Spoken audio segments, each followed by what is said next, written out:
Wow, make in India. Can South Asian giant surpass China and become the world's biggest factory? Okay, do you think so? Nah. India is looking to push the contribution of manufacturing to its economy, but it has made rapid strides in recent years that it would take more time to achieve its ultimate objective of overtaking China. At the moment, China is 10 times the value of India. India has a long way to go. China outnumber India in number of factories, number of workers employed, contribution to GDP, number of industries spark, and total export. Here are some comments about India. Different work attitudes. It is not that Indian workers are less skilled. Their attitude to work is different. Every day, 10% of the workers are absent. In China, it is 1% a day. We have to employ more contract laborers here to meet the production targets. Career opportunity. It's not just tech. New iPhone are going to be manufactured here. We all know that India is going to be up and coming. India diverse development needs. We need a population of both low skills machine operators and highly educated engineers. So we also need to add these diverse needs for our employment while building a supply chain. The last 3 decades. China has been the world's factory for the last 3 decades, but as geopolitical tensions increase, Western media is predicting more countries will decouple from China and eventually turn to countries like India for overseas manufacturing. But can India replicate in the next 30 years what China has done in the past 30 years? While India certainly has potential, the real answer is most likely no. As you'll see in today's video, China holds a strategic advantage over India, and every other country for that matter, in their ability to manufacture almost any type of product you can imagine. In today's video, I'm going to share with you 10 reasons why India won't overtake China as the world's factory and help you better understand why Chinese manufacturing will continue to be a staple for the future of our world. Reason number 1, the size of China's manufacturing industry. Let's start. This most certainly won't worry China at all. Reason number 2, India has neglected manufacturing. Here is the fact. India has focused too much on software and IT services over the last 3 decades and are actually Japanese. Reason number 3, China dominates traditional manufacturing. While Western media continues to flash headlines that China is going to collapse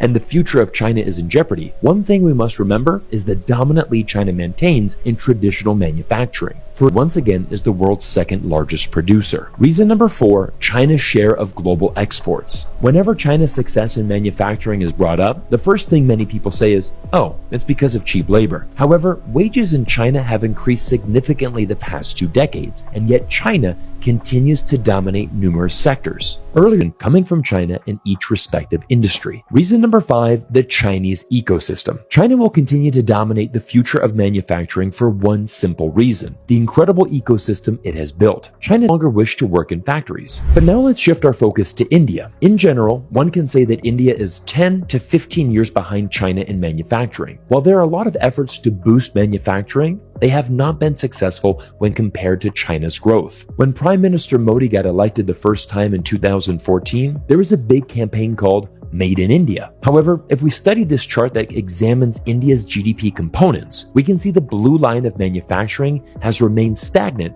with little to almost no growth. Reason number 6, India needs Chinese materials to manufacture. This is probably the most fascinating insight in this entire video. The problem in India right now is that manufacturing is often restricted to low-end assembly. Apple's operation in India is a great example of what's happening. On the surface, iPhone manufacturing in India has risen significantly over the last 2 years. But there's a catch. Most operations for Apple in India are known as FATP, Final Assembly, Test, and Pack, a labor-intensive process performed with components that are flown in directly from China. Thus, 75% of the raw materials needed to make pharmaceutical drugs are imported directly from China. And a final example is electric batteries. Indian firm Tata makes electric cars, but relies on batteries and crucial EV components, once again, directly from China. Thus, it's no wonder that India's trade deficit with China was nearly $100 billion last year and keeps rising. India's imports from China have nearly tripled over the last decade. Reason number 7, India's infrastructure problems. The number one problem with India is the lack of essential infrastructure. India severely lags behind China and even other developing Asian countries like Vietnam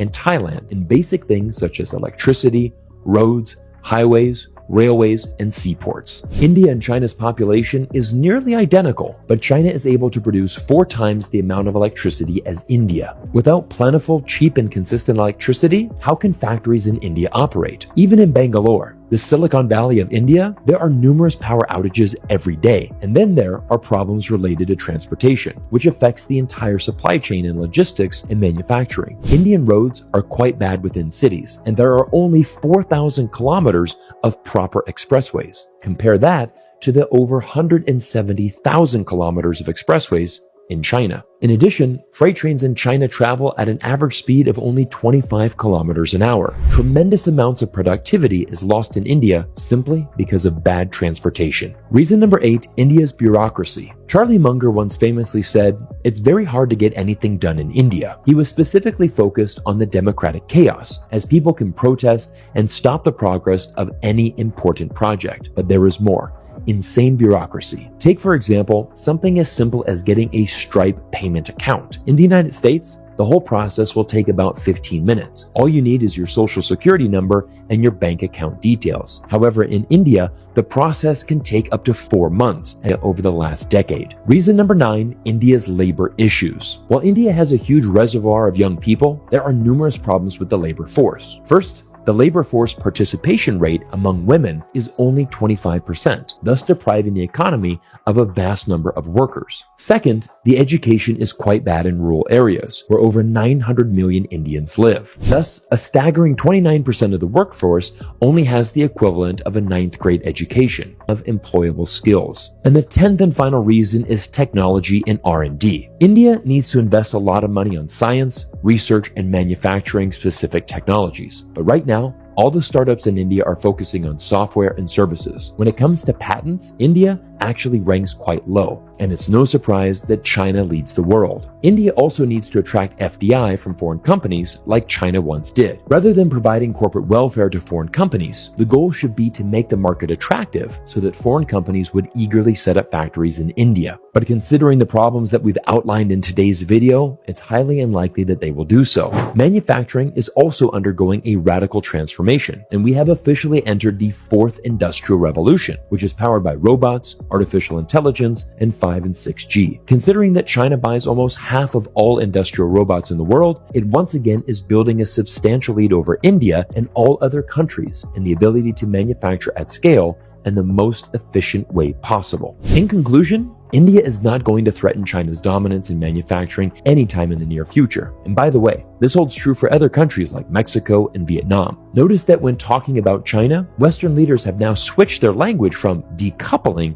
to de-risking, which is a term for targeted decoupling, which basically means that only specific areas like artificial intelligence and high-end semiconductor chips. Just listen to this clip from Janet Yellen on why decoupling from China is harmful as well as impossible. It's also in many areas a win-win relationship in the sense that our trade and investment flows produce gains for China and gains for the United States.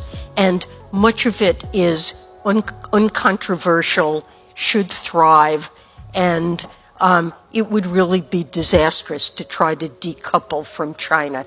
Of course, labor-intensive and low-end manufacturing will gradually move away from China to other developing nations. By the way, these are not bad trends for either party. It will be a win-win as China moves up the value chain and countries like India create new jobs and improve their economies. This is actually very similar to how Japanese and South Korean companies moved to China in the 1990s and 2000s. And if relations between China and India improve, China can even proactively help accelerate India's manufacturing. That will be good for India, China, Asia, and the entire world. Hello friends, we come to the end already. Have you subscribed yet? Yes, press the subscribe button and the like button and the share button. Thank you and have a nice day.